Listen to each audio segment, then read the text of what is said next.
Pero palakpakan natin ang Panginoon one more time tonight. Ayan. Okay. So first of all, we would like to welcome all our first-timers tonight. Pwede bang palakpakan natin lahat ng nagdala? Ayan, lahat ng mag-invite. Alam mo nyo, every Sunday, we usually have first-timers because there are some people na talaga pong alam po nyo, hindi sila pumunta ng church kung wala talagang bitbit because they really would like to honor God by bringing our visitors. Kaya nga po, muli sa gabing ito, kayo po ay aming pinasasalamatan. Una-una, kayo po na aming mga first-timers. Hello, test mic. Hello.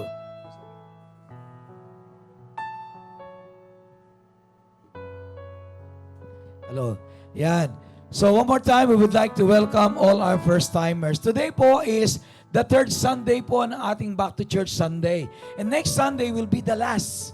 But of course, it doesn't mean to say na tapos na ating Back to Church Sunday na hindi na tayo magdadala ng ating mga bisita. Of course, every Sunday is open for every one of us to bring our visitors.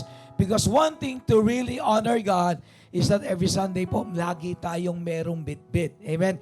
Kasi po, alam po niyo, nasisiyahan si Lord kapag ka every Sunday meron tayong dalang mga bagong mga souls. Kasi alam po nyo, kung nais natin talagang maging masaya si Lord, one thing that we need to do is magdala tayo ng mga souls. Okay, anyway, we are still on our 90 days of challenge.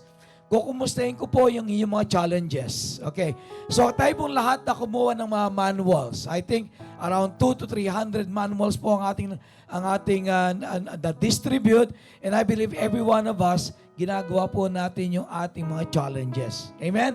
So, ano yung unang challenge natin? Number 1, yung devotion.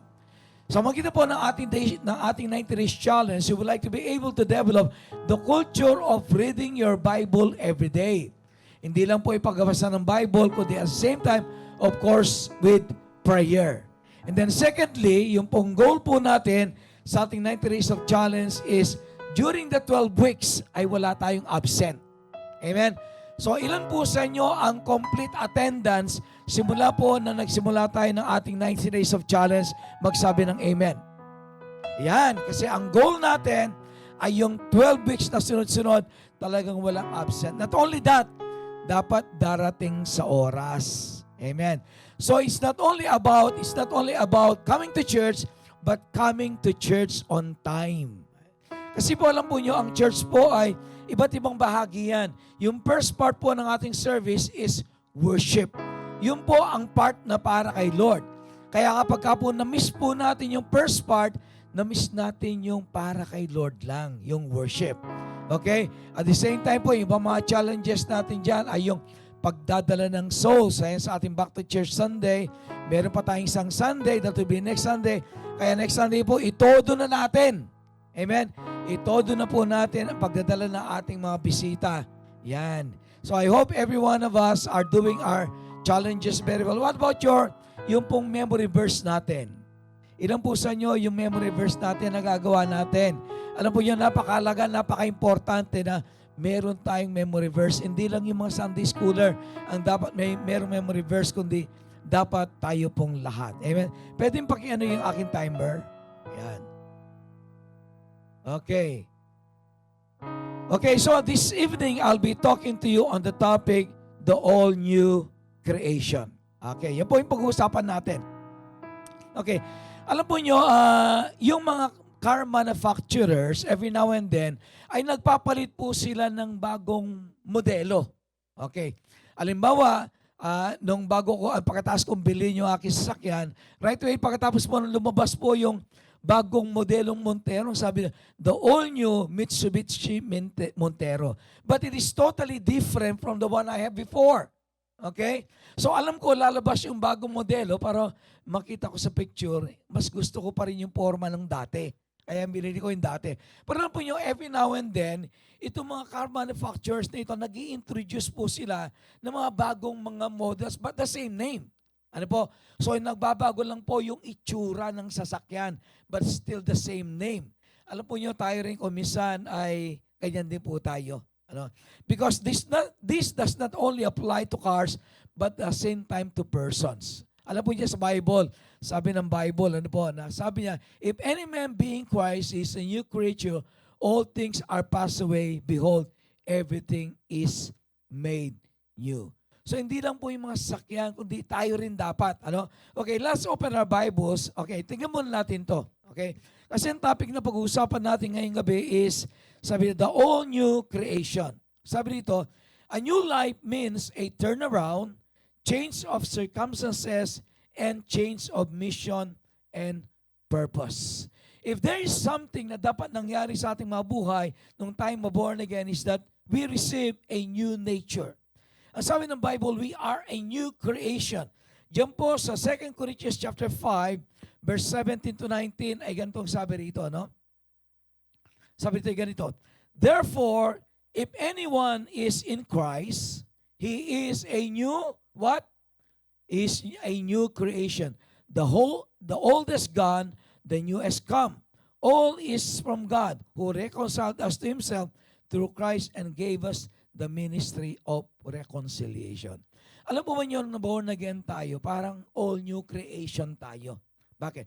We probably have the same name, pero alam po nyo, totally bago ang lahat sa atin. Ano? Bagong outlook sa buhay, bago pag-ugali. Everything was made new, and that is the promise of God for every one of us, that if anyone is in Christ, dapat may pagbabago na sa atin. Okay. Alam po niyo, one time ay meron akong nakausap na isang tao. At nung malaman niya ako ay pastor, alam po niya, nagkwento na siya. Sabi niya, ay, pastor po pala kayo, Anya. Sa born again. Okay. Yung kapitbahay po namin, born again, ang sabi. Alam po niyo, natuwa ako. Natuwa ko kasi, alam po, itong taong ito, nagkukwento sa akin, yung daw pong kapitbahay niya, born again. Sinisim ko agad, baka ako siguro na-witnessan na ito, ganyan. Pero alam po nyo, nung tinuli niya yung kanyang kwento ay ganito. Yung kapitbahay ko po, born again kanya. Pero araw-araw po kami sa tuwing umaga, nagbabangayan sila. Ano? Sa tuwing araw-araw po kanya nagsisigawan sila. Alam po nyo, medyo nabigla ako. Sabi ko sa sarilo, nakakahiya. Kako naturingan na born again, tapos araw-araw daw, nagsisigawan. Araw-araw nagbabangayan. So naisip ko tuloy, sabi ko, how can I depend? Ano sasabi ko sa taong ito? Nasabi ko mga born again Christian ay hindi dapat ganun. Amen? Bakit? Kasi pagkapag tayo na born again, ang binabago ng Diyos ang ating buong pagkatao. Amen? So, isang pagkakakilanlan ng isang tao na talaga na hinipo ng Diyos o tunay nakakilala kay Lord ay yung binago na tayo ng Diyos. Amen? Ilan po sa inyo ang narito na Okay, ilan po sa inyo narito na masasabi mo na ikaw ay talagang isang bagong nilalang na ikaw ay binago ng Panginoon? Amen. Oh, wala makapag-amen. Mukhang may duda pa yata. Ha? Okay. Ang sabi ng Bible, if any man be in Christ, or in other words, if anyone is really born again, sabi niya, is a new creature, all things are passed away, behold, everything is made new. Alam po niyo, naalala ko na hindi pa ako born again, nung kabataan ko. Lahat naman po tayo, bago tayo makakilala kay Lord, may kalokohan tayo, di ba? Just like me, just like any young people during that time. E naranasan ko rin yung mga barkada, yung mga vision, all of these things. Pero nung ko po yung born again, alam po niyo, ang daming binago ng Lord sa buhay ko. One thing that I noticed first of all is the way I speak. Yung pagsasalita ko binago. Dati kapag nagkukwentuhan kami ng magkakaibigan, alam po, nagmumurahan kami. Alam niyo yon? Kapag nung hindi pa tayo Christian, kapag nagkukwentuhan, nagmumurahan, kwentuhan lang, tapos tuwang-tuwa naman. Hindi ba? Para lang po nyo, nung ako'y ma-born again, ang unang-unang napansin ko, pinalitan ng Diyos ang aking pagmumura ng praise the Lord. Ayan. Kaya noon, ang tawag sa akin ng mga kaibigan ko ay praise the Lord. Mukhang ngayon, napapansin ko yata ngayon, alam po nyo, wala na yata tinatawag yung mga praise the Lord, ano, ngayon. Noong panahon na yon, I remember during that time, ang tawag sa mga born again ay praise the Lord. So na kami nagpapastor sa baryo Calabasa during that time, pagka darating na yung sasakyan namin, ayan, alam po yung mga bata, sumasalubong na. Sabi na, ayan na yung mga praise the Lord. Ayan na yung mga praise the Lord. Sabi. Ano po yung kaya, kasi during that time, kapag ikaw ay naging Kristiyano na, ang bukang bibig ay praise the Lord. Kaya ang tawag sa akin doon ng aking mga kaibigan ay, ayan na si Praise the Lord. Bakit? Kasi the Lord has changed my language. The Lord has changed everything about me because that is what the Bible is saying. Amen? So sa hapon pong ito ay meron tayong titignan na isang kasaysayan ng isang tao na pangalan po niya ay Aeneas. At dito po makikita po natin ang transformation po ni Aeneas from a person without hope to a person that was used by God. Tingnan po natin, Acts chapter 9, verse 32 to 35. Ang sabi ito ganito. As Peter traveled about the country, he went to visit the saints in Lydda. There he found a man named Aeneas, a paralytic who had been bedridden for 8 years. Aeneas, Peter said to him, Jesus Christ heals you. Get up and take care of your mat. Immediately Aeneas got up, and all those who live in Lydda and Sharon saw him. Okay. So dito po, makikita po natin dito kasaysayan po ng isang tao na pangalan po niya ay Aeneas. At ang sabi ng Bible, he was a paralytic for 8 years. Have you ever been desperate in your life? Sino pong narito na nakaranas na kayo ay maging desperate sa inyong buhay? Alam niyo, every now and then, I feel we have a feeling of desperation, especially kapag may sakit ka. Hindi ba? Kapag okay ka lang, well, parang masaya yung buhay. But definitely at one point in our lives, ay may nangyayari sa ating mga buhay so that we become desperate. Now, here is a man by the name of Aeneas who became desperate. Why? Because he became a paralytic. Ang ibig sabihin niya, hindi siya dating paralyzed. Well, siguro, I don't know, siguro na-stroke siya, o na-aksidente, whatsoever. Pero po itong taong ito, yung dating normal niyang buhay, yung buhay niya dati, maayos, maganda, he was so mobile, and then suddenly, he found himself a paralytic. Now, I was wondering what comes into the mind of Aeneas during that time. Kayo po, kapag may sakit kayo, ano bang pumapasok sa inyong isipan? I believe a lot of negative things comes into your mind whenever you are sick. Hindi ba? So, much more, itong taong ito, paralitiko na. In other words, wala nang silbi. So tingin niya sa kanyang sarili, wala na siyang silbi, and try to imagine the negative thoughts that comes into his mind. Ang sabi niya, wala na ako silbi. Sabi niya, paralitiko na ako, kanya. Nagiging pabigat na lang ako sa aking pamilya.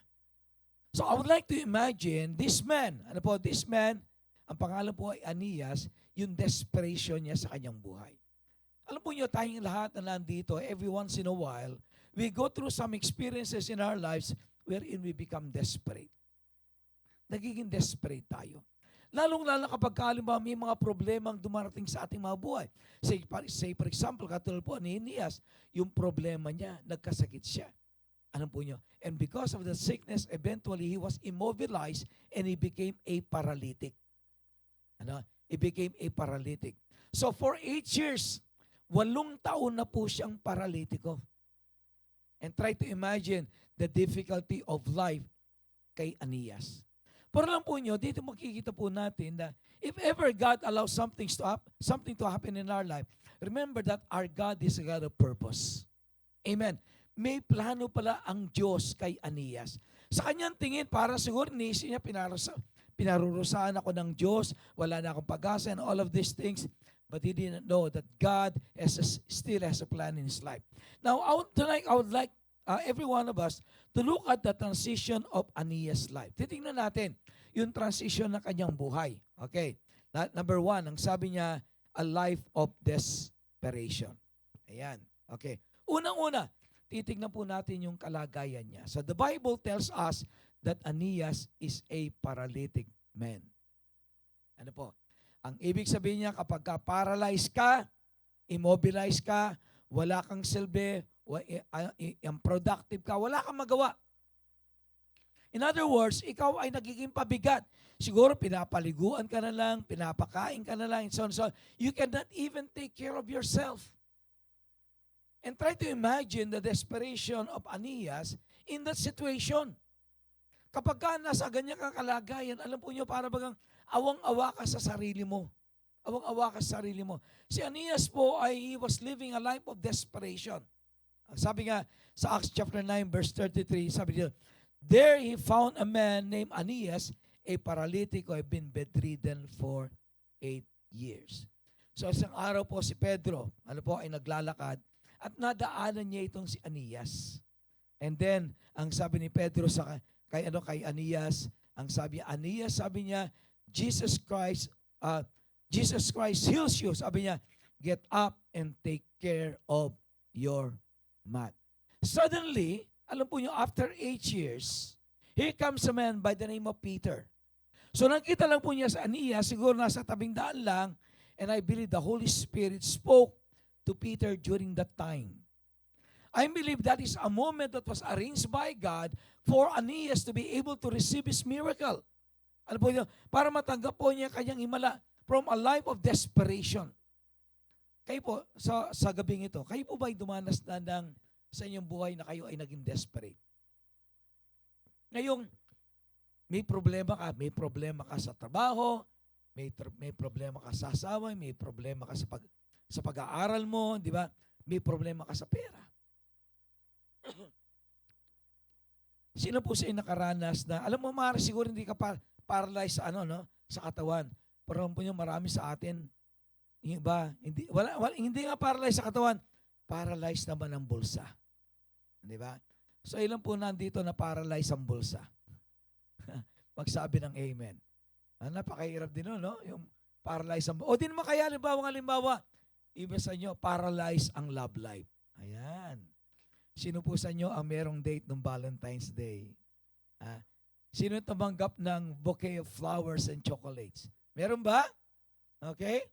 So yung iba, pastor, wala. Kanya paralyzed ang love life ko ngayon.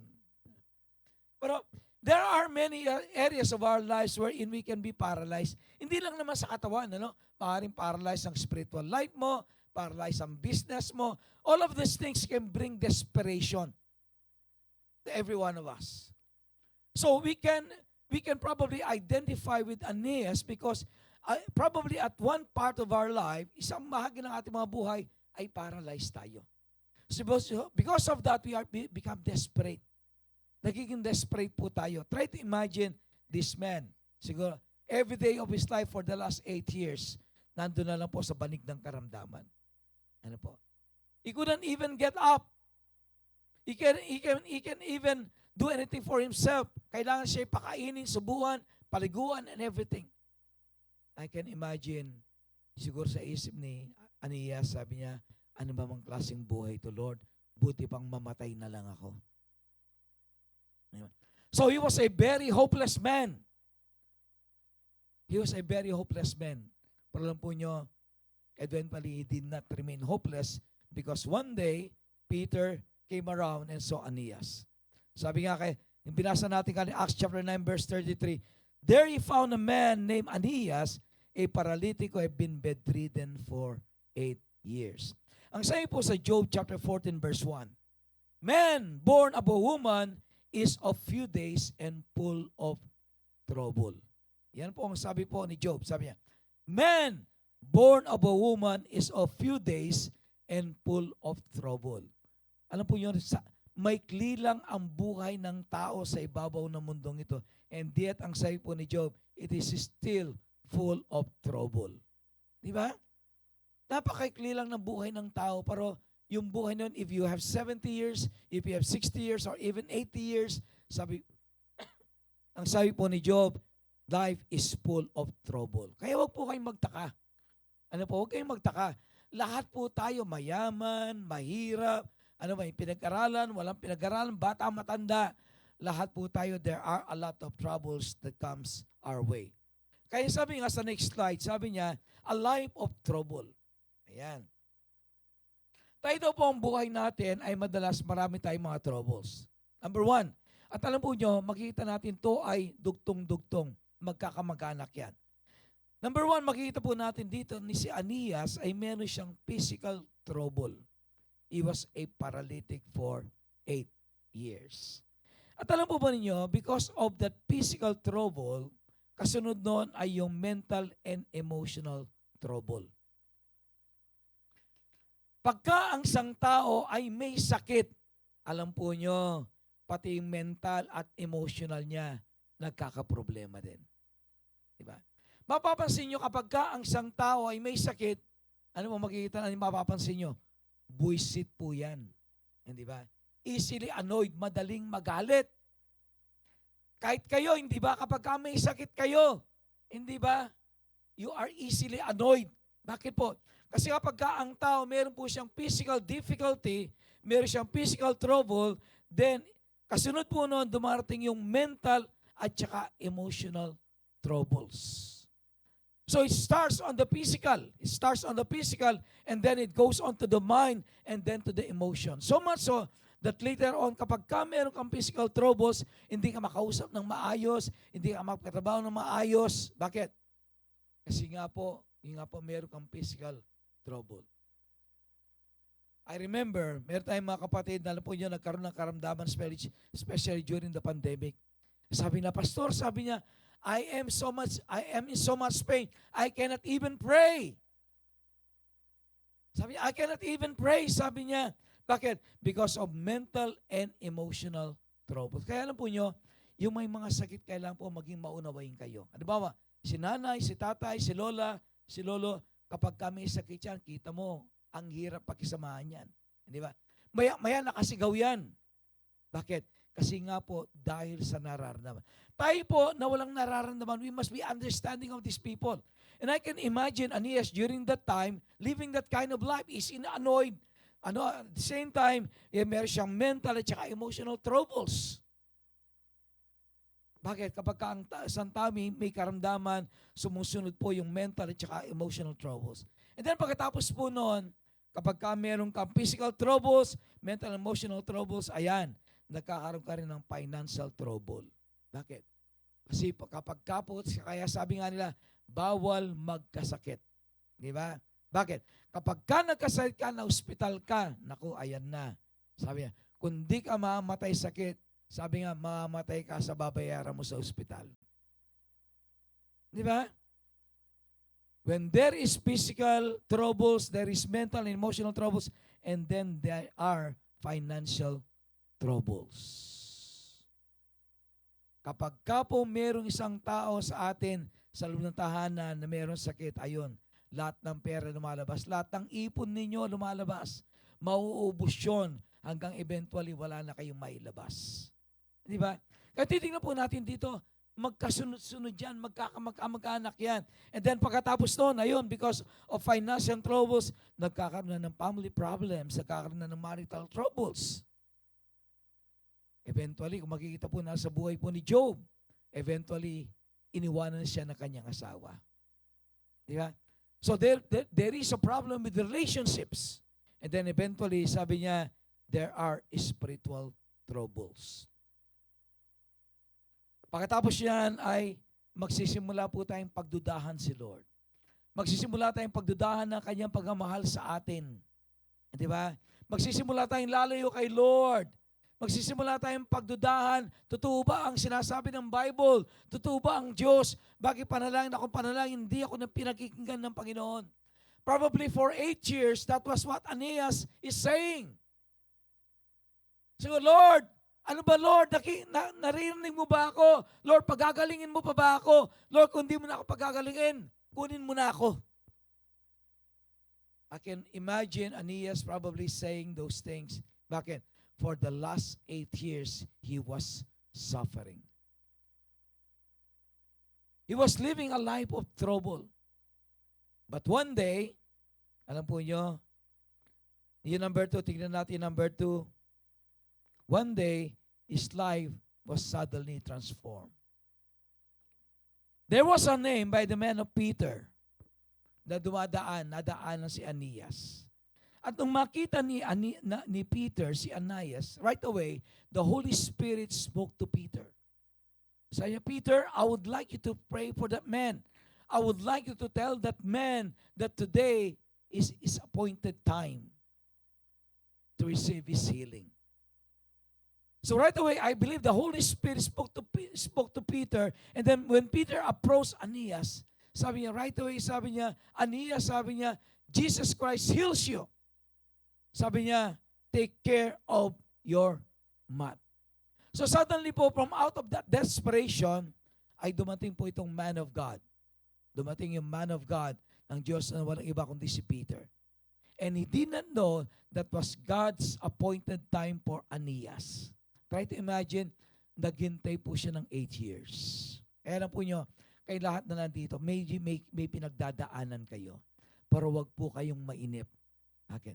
Imagine si Aeneas po, he waited for 8 years to receive his miracle. Amen. It was God's appointed time for him. So when Peter approached him, sabi ni Peter sa kanya, Aeneas, sabi niya, Jesus Christ heals you. Sabi niya, stand up and take care of your mat. So right away, makita po natin dito that instantly there was a transformed life. So yung buhay po ni Aeneas na dati-rati puno ng hirap, biglang-bigla nagkaroon ng pagbabago in one day. Ano po? Remember, in one day, there was a complete transformation in the life of Aeneas. Sabi po, di po sabi dyan, ano? Yung sa number 2 natin, sabi, Aeneas, Peter said to him, Jesus Christ heals you, or otherwise, make it thee whole. Get up and take care of your mat. Immediately, Aeneas got up. So what do we see here? Ano po? Jesus delivers us from all our troubles. Meron ka bang mga troubles, kaibigan? May mga pinagdadaanan ka ba ngayon?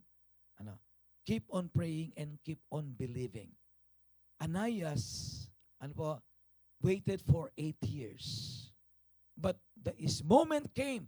Later on, dumating yung oras na kung saan it was God's appointed time for him to receive his healing. So, nakikita natin dito that Jesus Christ deliver us from all our troubles. Kaibigan, may problema ka ba? May pinagdadaanan ka ba? May karamdaman ka ba? I tell you this, today is God's appointed time for you to experience miracle in your life. Amen. So therefore, Jesus delivers us from all our troubles. In other words, ang sabi ni Peter sa kanya, Jesus Christ heals you. And hindi man niyang sinabing, I heal you. Kundi ang sabi ni Aeneas, Jesus Christ heals you. Why? Because there is no one who can heal us except Jesus Christ alone. Amen. Walang ibang makakapagpagaling sa atin, liban lang po sa ating Panginoong Kristo. Kaya nung sabihin ni Pedro sa kanya, sabi niya, Jesus Christ heals you, get up. Ang sabi niya, right away, si Aeneas po, alam po niyo, who is bedridden for 8 years, he stood up and right there, and then he received his healing. Number 2, Jesus Christ heals us from our infirmities. Yung una po, yung mga troubles natin, whatever troubles you have, whether financial trouble, or the marital trouble, family problems, whatsoever, Jesus Christ delivers us from all of this. Number 2, sabi niya, Jesus heals us from our infirmities. Yung karamdaman natin. Di ba? Ang sabi ng Bible ganito, for by His stripes we are healed. Sa magitan ng malatay sa kanyang katawan, ang sabi ng Bible, pinagaling tayo sa lahat ng ating mga karamdaman. Tandaan mo, kaibigan, when Jesus Christ died on the cross, alam po nyo, hindi lang tayo iniligtas, but at the same time, He promised healing for every one of us. And sabi niyan, Jesus heals us from our infirmities. And then number 3, sabi dito, Jesus gave hope to the hopeless. Jesus gave hope to the hopeless. Alam mo si Aeneas, hopeless na siya. Alam mo yung hinihintay na lang niya yung kanyang kamatayan? Sabi niya, Lord, wala nang pag-asa. I would rather die. He was just waiting for the day that He's going to die. Pero alam po nyo, sa ating Panginoon Jesus, there is always hope. Kung minsan parang nawawalan na tayo ng pag-asa, pero alam po nyo, sa magitan ng ating Panginoon Jesus, there is always hope for every one of us. Sabi nga, habang buhay, hindi ka dapat mawalan ng pag-asa. For as long as Christ is seated on His throne, there is always hope for every one of us.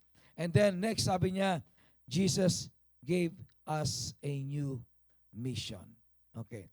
So makita po natin dito na si Aeneas ay binigyan ng bagong purpose ni Lord sa kanyang buhay. Yung buhay niya para bagang wala ng silbi. Biglang-bigla binago ng Diyos sa kanyang buhay. Bakit? Biglang-bigla nagkaroon ng silbi yung kanyang buhay. Akala niya wala na siyang pakinabang. Pero alam po niya, yung palang kanyang karamdaman, yun ang paraan ng Diyos. Ano po? Nasa gayon siya ay maging patotoo sa ibang tao patungkol sa kapangyarihan ng ating Panginoon. Sometimes we do not realize and we do not know the reason why God allows things to happen in our lives is that so that eventually we become a testimony of God's grace and mercy. Alam mo kaibigan, maaaring ngayon may pinagdadaanan ka, pero hindi mo alam kung ano ang dahilan kung bakit pinahintulot ng Diyos yan. Kay Anias po. Ano po? 8 long years he was bedridden. He cannot fully understand. It was only the time when God healed him that he was able to understand that God has a purpose for his sickness. Na yun po pala ang magiging patotoo sa lahat ng mga taong nasa paligid ng Diyos natin ay Diyos na nagpapagaling ng lahat ng karamdaman. Amen. Number 3, sabi niya, he transitioned from a desperate life to a transformed life, and then number 3, to a life of purpose. Acts chapter 9 verse 35. All those who live in Lydda and Sharon saw him and turned to the Lord. So ano pong naging bunga? Anong naging bunga po nung yung kagalingan po ni Anias? Alam po nyo, 2 buong syudad, 2 towns, Lydda and Sharon, sabi niya, all those who live in Lydda and Sharon saw him and turned to the Lord. Yung po palang kanyang karamdaman and eventually yung kanyang kagalingan, yung po pala ang gagamitin ng Diyos nang sa gayon maraming mga tao ang makakilala sa Kanya bilang Panginoon at sariling tagapagligtas. So what do we see here in the life of Anias? Number 1, his sickness and his healing eventually led to God being glorified in his life. Yung po palang kanyang karamdaman and eventually yung kanyang kagalingan, alam po nyo, nagdulot po yun ng kalwalatian ng Diyos. Now remember this.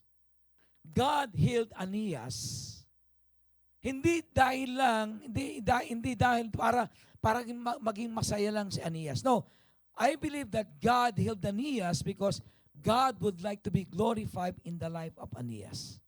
Amen. Just like every one of us. Do you know that God will not answer our prayers to make us happy?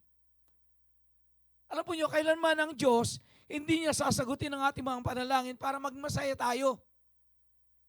The objective of God is not to make us happy.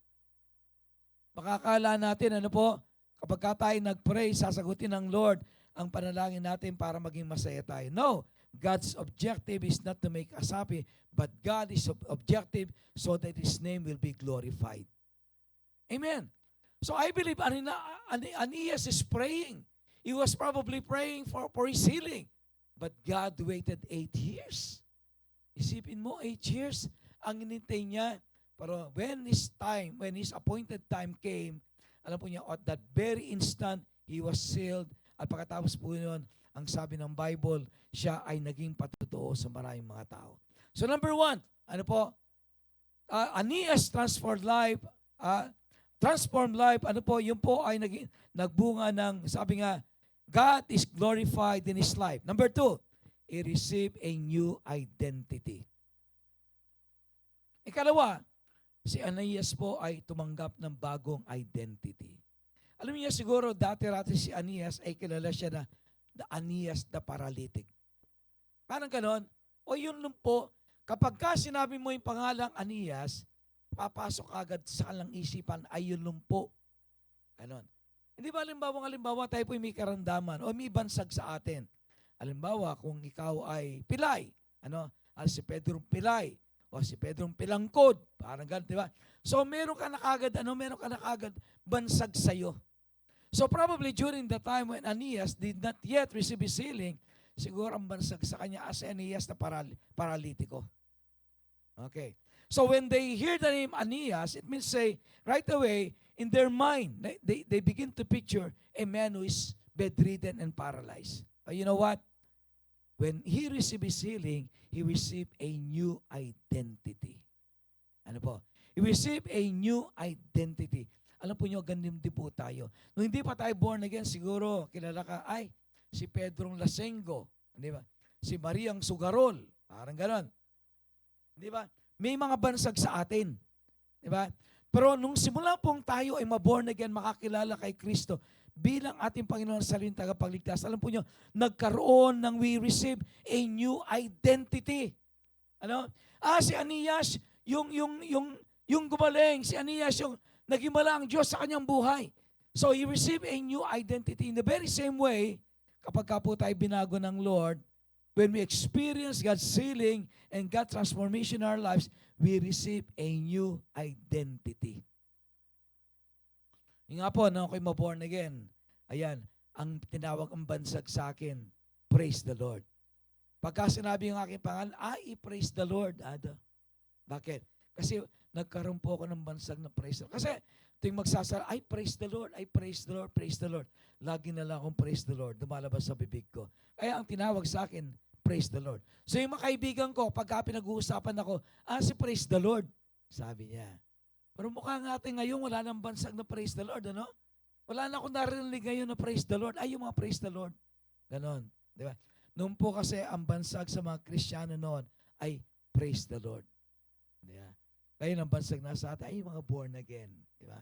Pero during the early times, ang bansag sa mga born again is ang mga praise the Lord. So, pagkita po natin dito, yung bullet number 3, God used him and he became a testimony sa others. Gagamitin pala ng Diyos si Aeneas to become a testimony to others. Alam mo kaibigan, maybe you are in trouble right now. But when God's appointed time comes into your life, alam mo, gagamitin ka ng Panginoon para maging testimony ka sa iba. Amen. Kaya alam po niyo sa ating Back to Church Sunday, dapat po kung anong ginawa ng Lord sa buhay mo, yun lang ang i-share mo. Bakit? Because God is going to use your story and everything that you went through para po yung iba ay para maging patutuo ka sa ibang mga tao. Then, next sabi niya dito is, people began to be saved and transformed. Nung marinig po yung kasaysayan po ni Aeneas, alam po nyo, yung mga tao sa Lida at sa Sharon, lahat ng mga tao doon lumapit kay Kristo, tumanggap bilang Panginoon at sariling tagapagligtas. Hindi yung sukat akalain ni Aeneas na yung kanyang karamdaman, yung kanyang kagalingan ay gagamitin ng Diyos para maraming tao ang makakilala kay Kristo. Kaibigan, sandaling ito, may pinagdadaanan ka ba? May problema ka ba? Maring yan ay pinahintulot ng Diyos. Bakit? Sapagkat pagkatapos ng lahat ng yan, kapag tinanggap mo ang katugunan sa lahat ng iyong mga panalangin, alam mo, gagamitin kang patutuo ng Diyos upang ang maraming mga tao ay makakilala sa Kanya bilang Kanyang Panginoon at sariling tagapagligtas. Now, how to become a new creation in Christ? Paano po ba tayo magiging bagong nilalang sa magitan ng ating Panginoon Yesus? Number 1. Ano po? Number 1. Respond immediately to the good news. Unang-una, kaibigan, maaari siguro yung buhay mo ngayon, sawang-sawa ka na. No? Gusto magkaroon ng pagbabago sa iyong buhay. But you know what? If you want to experience a new life in Christ, the first thing that you need to do is that you should respond to the good news.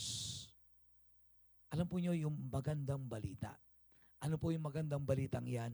Yung magandang balita pong yan ay tayo na dating napapahamak ay ang ating Panginoon Yesus namatay sa krus ng Kalbaryo upang tayo iligtas sa lahat ng ating mga kasalanan. Because of sin, ang dahil sa ating mga kasalanan, alam po niyo, sabi ng Bible, lahat tayo hinatulan ng kamatayan. Meron na po tayong death penalty. Ang penalty sa atin is death. But you know what? Because of the love of God for every one of us, He sent Jesus Christ to die on the cross so that through His death, we might have eternal life. So nung marinig po ni Aeneas, yung dala pong balita po ni Peter, sabi niya, Aeneas, sabi niya, Jesus Christ heals you. In other words, the first thing that God healed Aeneas is spiritual sickness.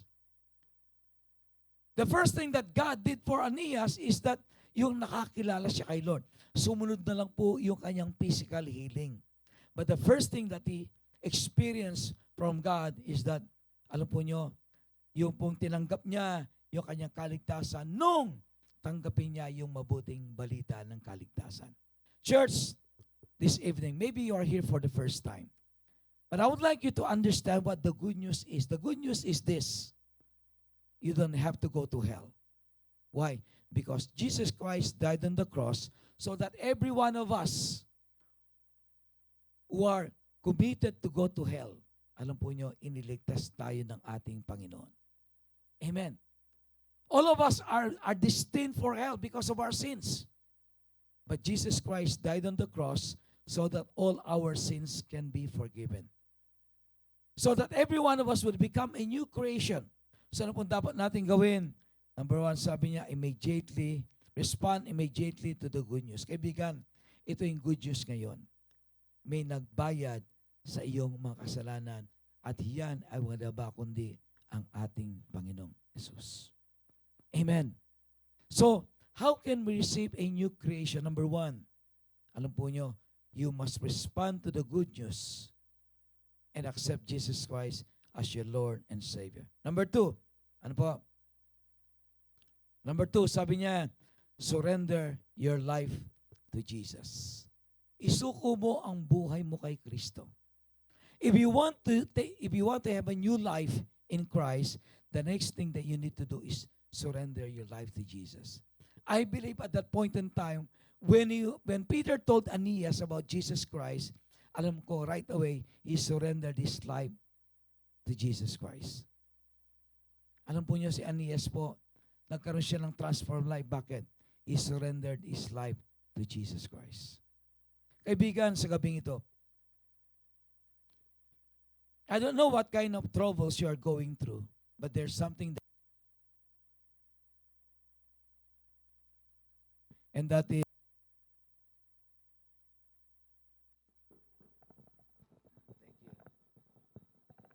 is to accept Jesus Christ as your Lord and Savior. Amen. Alam po niyo, kung meron tayong isang bagay na dapat gawin is that to surrender our life to Jesus. Church, ngayong gabi, have you surrendered your life to Jesus? Alam mo, walang pagbabago magaganap sa iyong buhay. Even though you keep on desiring a changed life, a transformed life, but unless you surrender your life to Jesus, there's nothing that is going to happen in your life. Aeneas received a transformed life. Bakit? Because he surrendered his life to Jesus Christ. Lahat po ng nagdi-desire dito ng isang bagong buhay, we must surrender our life to Jesus. Amen. Kaibigan, sinurrender mo na ba yung buhay mo sa Kanya? I believe this is God's appointed time for you. Sabi nga, what kind of life? Next, sabi niya, what kind of life do you live at present? Are you paralyzed physically, emotionally, spiritually, just like Aeneas? Do you need the healing touch of Jesus today? Kaibigan, sa gabing ito, anong uri ng buhay ang ginagalawan mo ngayon? Are you paralyzed physically, emotionally, spiritually, just like Aeneas? Then you need a fresh touch of Jesus in your life, just like Aeneas. Kailangan po natin ang paghipo ng Diyos sa ating mga buhay. And then, sabi nga po, come to Jesus today and surrender your old life to Him. Kaibigan, yung old life mo, surrender mo na kay Lord yan. Di ba? Surrender mo na kay Lord yan.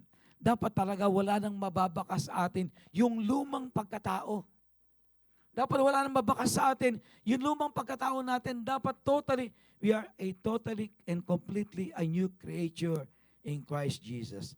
And then number 3, ang pangatlo, sabi, have faith and receive your healing today.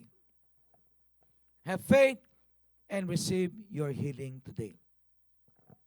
Kaibigan, sa gabing ito, I don't know what kind of troubles you're going through. Maybe it is not physically, but maybe it is emotionally. Maaaring may mga problema kang pinagdadaanan, sa pamilya, sa asawa, sa anak, o saan man. But you know what? Jesus would like to come into your life today and change your circumstances. Now, if you're going to look at the life of Aeneas, alam po nyo at an instant, nagbago ang lahat sa buhay niya. And that is exactly what God wants to do in our lives. Mga magulang, mga kapatid, sa kapipong ito, alam po nyo, Jesus Christ would like to come into the lives of every one of us. And just like Aeneas, gusto niyang baguhin ang iyong circumstances. Now this evening, kumusta ang buhay mo, kaibigan? Maybe you are undergoing a lot of troubles in your life. Maybe there are times in your life that you're beginning to question God. Lord, nasaan ka? Di ba? Lord, I've been sick for too long. Lord, I've been suffering for too long. Lord, bakit hindi mo sinasagot ang panalangin ko? Maybe at this point in time, you are here because this is your appointed time. I believe Aeneas was there at the right time, at the right place, at the right time. Why? Because God destined that day to be God's appointed time. When it was God's appointed time for you, whatever you pray for, you will receive because that is what God promised. What are the troubles you are undergoing right now? Just like Aeneas, paralyzed for 8 years. Maybe this is the day that God is appointed for you to receive God's touch in your life. Amen. Now tonight, if you are here and you need that special touch of the Lord, pwede ba tayong lahat ito mo right now? I just would like to challenge you tonight. Gusto kayong i-challenge.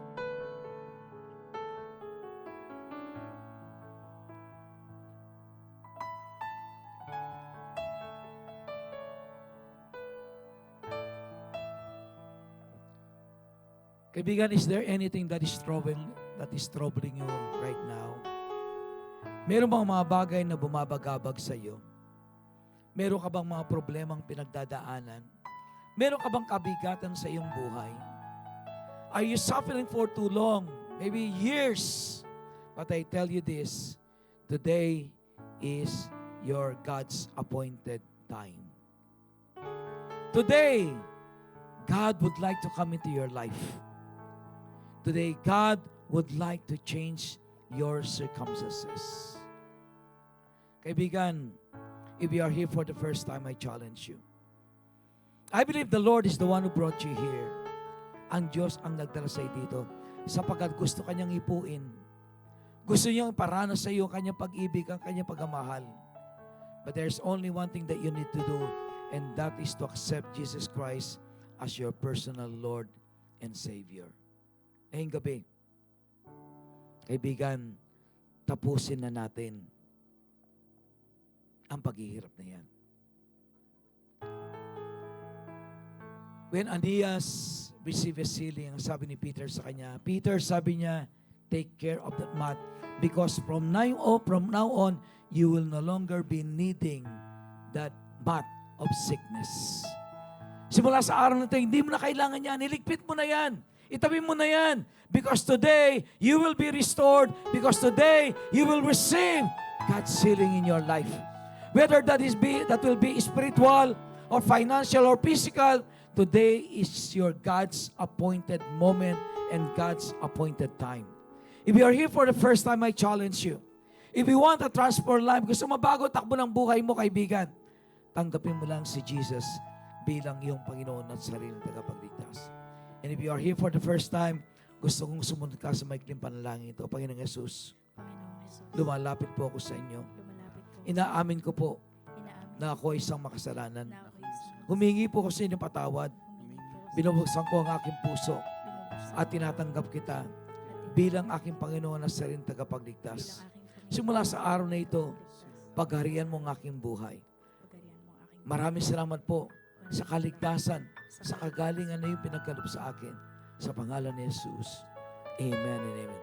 Isang pinagpalang gabi po sa ating lahat. So nasa dako na po tayo ng pagkakaloob.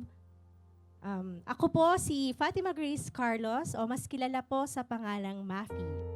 So I became part of New Gen Church the moment I married Edward Carlos, who is a member of New Gen Church family.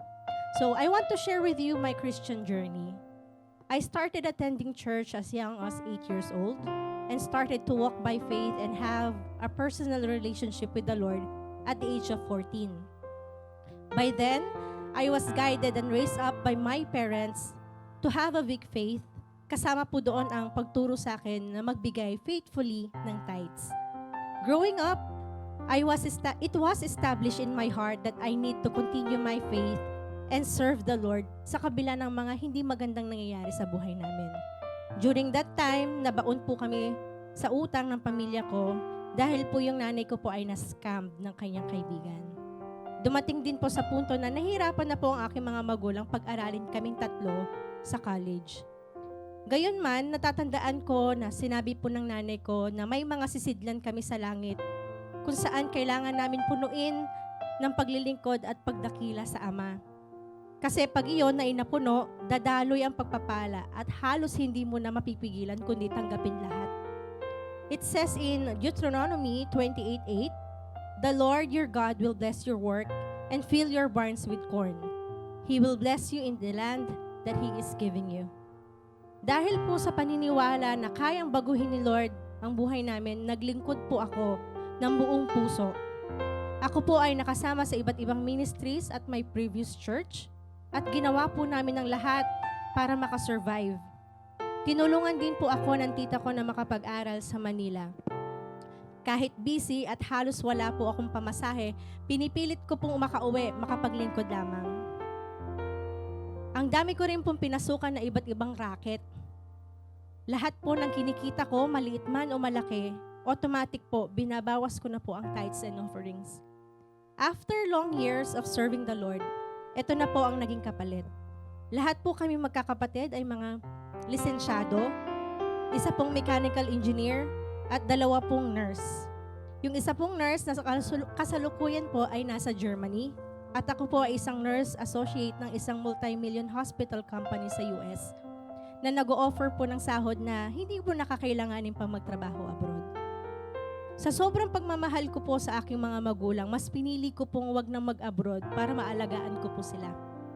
Last 2023, sinubok po ang aking pananampalataya nung ang tatay ko po ay na-heart attack. Isa pong milagro ang ipinaranas po ng Panginoon sa amin. Nakita ko po sa harapan ko po mismo na nag-aagaw buhay ang aking ama. Gusto ko pong tumulong sa mga doktor para i-revive si Papa. My dad was literally dead for about 5 seconds. Multiple veins po ang barado sa kanyang puso. At binigyan po kami ng presyo na 1.5 million para po sa operasyon niya. Madami pong tumulong pero mas nanaig po ang pananampalataya ko. After ilang months po na maipon namin ng halagang kailangan para po sa kanyang operasyon, lumabas po ang resulta na nag-normalize po ang ilang veins ni Papa. Nawala po ang episode ng kanyang chest pain. Pinahawakan po namin ang pangako ng Panginoon at salamat po sa Panginoon kasi 1 taon na po ang nakakalipas, masigla po at buhay ang tatay ko. Ngayon po na ako'y may asawa na, sinubok po muli ang aking pananampalataya. We faced great trials and committed mistakes. Umiyak at nasaktan ng todo. At dahil din po doon, dinanas namin na nawala rin po ang naipundar naming negosyo at bahay. Pero mas nanaig po ang pag-ibig ng Panginoon. Nakita po namin ang paggalaw ng Panginoon sa buhay namin. We experienced reconciliation and truly we can say that love is much sweeter kapag si Lord po ang nasa sentro ng relasyon. Noong nagsimula kaming muli at natuto sa aming mga pagkakamali, kami po ay nagdesisyon na maglingkod at bumalik sa pamumuhay ng ayon po sa will ni Lord. Nanalangin po kami na magkaroon ng breakthrough sa buhay namin. Nagkaroon po ng opportunity si Edward, ang asawa ko, na makapagtrabaho sa barko. Sa unang taon po niya, nagsikap po kami na magkaloob at maging tapat sa aming tithes and offerings. Di bali na pong magipit, basta makapagbigay lang ng tithes. At napuno na po yata yung sisidlan kasi binuhos po ng Panginoon ang mga iniyak namin sa panalangin. Dahil wala pa pong 1 taon, nakapagpundar po kami ng bahay sa Pampanga, lupa na malapit sa dagat sa San Felipe, Zambales, at pinagkalooban po kami ng isang sasakyan. On the way na po yung negosyo at isa pang property sa Candelaria, Zambales. I was amazed and caught myself crying, not because I'm sad, but because I am in awe. Lord, grabe ka naman po talaga. Kung dati po may mga conference at mga camps po, na wala po akong pambayad. Ngayon po, kaya na po namin kahit papano mag-sponsor. Dati po, yung asawa ko, para makapag-church, naglalakad po siya para makatipid. Ngayon po, naghahanap kami kung sino po yung pwedeng maisabay. Sa mga napagdaanan namin, isa lang po ang napatunayan ko. Tumutugon po ang Panginoon sa mga pangako niya. Hindi lang po material na bagay, pero kahit anong espeto po na kaya po niyang baguhin. Basta maglingkod ka lang. Isa rito ang pagkakaloob ng ikapu at handog. Hindi po madali ang buhay. Marami pong pagsubok na pagdadaanan. Pero ang bawat pagdadaanan mo ay isang opportunity para mapatunayan ng Panginoon na kaya niyang gawin kahit ano sa buhay mo. Gusto mo magbago ang buhay mo? E di maglingkod ka, mag-tithes ka, at mas palalimin mo ang ugnayan mo sa Panginoon. Unahin mo siya. Believe me, you will never, ever be the same again. So I'm encouraging everyone to please stand at ilabas po natin ang ating ikaput handog. Hallelujah, Lord. Thank you so much, Panginoon, sa lahat po ng blessings na pinagkakaloob niyo sa amin, Panginoon. We are praying, Lord God, these offerings, Lord God, to you, Father. We are speaking, Lord God, blessing sa mga trabaho, sa school, sa mga businesses, Lord God. And even, Lord God, healing sa mga families po namin, Lord God. We will serve until the end of these days, Lord God. As we give, Lord God, let this be an act of service to you, Lord God, na magbibigay ng glory sa iyo. And we declare that these prayers, these offerings, Lord God, will become testimony of how faithful you are to us. Marami ka pong pinaranas na milagro sa buhay namin, and we believe that you can do it again. Maraming salamat po. Maghari ka sa buhay namin. Sa iyo ang papuri, ang pagdakila sa pangalan ni Jesus.